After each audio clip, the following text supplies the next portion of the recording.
जरा सोचिए, अगर किसी के पास एक ऐसी शक्ति आ जाए जिससे वो किसी भी हुनर में एकदम माहिर बन सके, तो वो अपनी जिंदगी को कहां से कहां ले जा सकता है।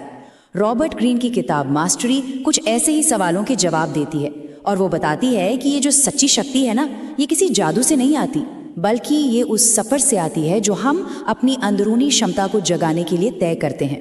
और ये सफर, ये एक बेहद पर्सनल खोज है, ये जानने की कि हमारे भीतर असल में क्या छिपा है और हम उसे बाहर कैसे ला सकते हैं।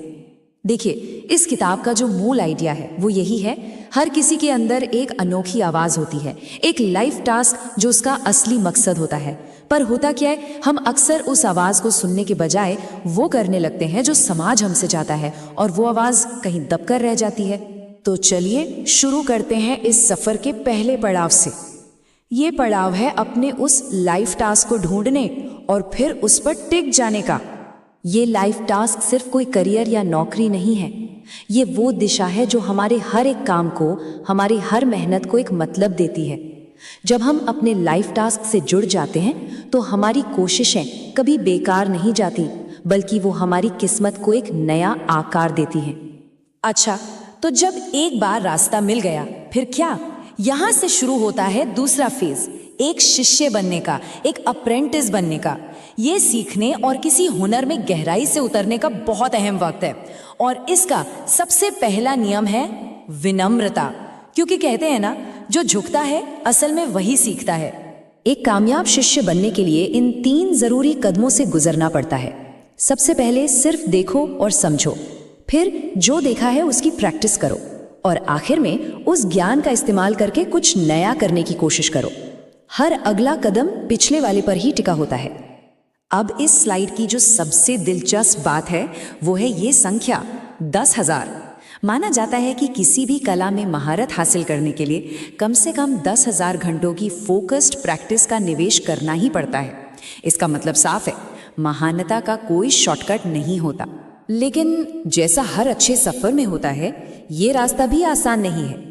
महारत के रास्ते पर हर किसी को कुछ अंदरूनी दुश्मनों का सामना करना पड़ता है, और इन दुश्मनों को पहचानना इस सफर का एक बहुत जरूरी हिस्सा है। ये 3 हमारे सबसे बड़े अंदरूनी दुश्मन हैं, जिन पर काबू पाना ही होगा। डर हमें कोशिश करने से रोकता है, जल्दबाजी हमें रास्ते से भटका देती है, और घमंड हमें कुछ भी नया सीखने ही नहीं देता। तो यहाँ सबसे ज़रूरी बात यह है कि हम असफलता को देखने का अपना नज़रिया ही बदल दें। जब कोई अपनी हदों को चुनौती देता है, तभी उसकी असली ताकत बाहर आती है। हर ठोकर एक सबक है, और हर सबक हमें मंजिल के और करीब ले जाता है। ठीक है, तो अब आगे बढ़ते हैं।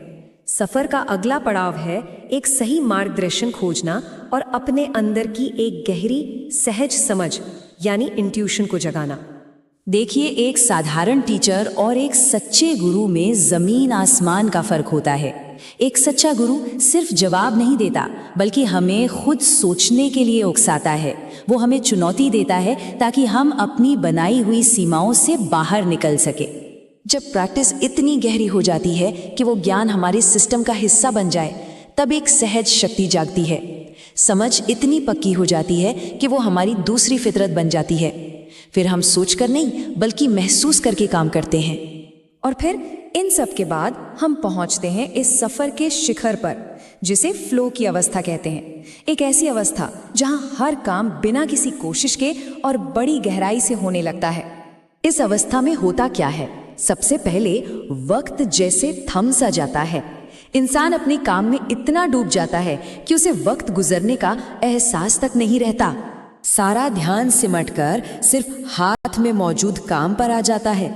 आसपास की हर चीज, बाहर की पूरी दुनिया जैसे गायब हो जाती है, और आखिर में कलाकार और उसकी कला के बीच का फासला मिट जाता है। दोनों एक हो जाते हैं, ठीक वैसे ही जैसे कोई संगीतकार खुद संगीत बन जाता है। यही है फ्लो का असली अनुभव। तो आखिर में एक बहुत जरूरी बात समझने की है, महारत कोई मंजिल नहीं है कि हम वहां पहुंच गए और सफर खत्म। नहीं, ये एक लगातार चलने वाली प्रक्रिया है। और ये बात कितनी गहरी है। महारत का मतलब दूसरों से बेहतर बनना नहीं है। इसका असली मतलब है हर दिन अपने कल के वर्जन से थोड़ा सा बेहतर बनना। असली मुकाबला किसी और से नहीं, खुद से है। तो अगर पूरी बात का सार देखें तो महारत का मतलब क्या है? ये जिंदगी भर चलने वाली एक साधना है, कोई डेस्टिनेशन नहीं। ये खुद को बेहतर बनाने की एक तरह की आध्यात्मिक यात्रा है। जब हमारा काम सिर्फ काम नहीं रहता बल्कि एक साधना बन जाता है, तब हम महारत के असली मतलब को समझते हैं। तो अब आखिर में सवाल यही उठता है कि वो कौन सी कला है जिसे अपनी साधना बनाया जा सकता है? वो कौन सा रास्ता है जिस पर चलकर अपनी सच्ची क्षमता को उजागर किया जा सकता है? और इसका जवाब हर किसी को अपने अंदर ही खोजना है।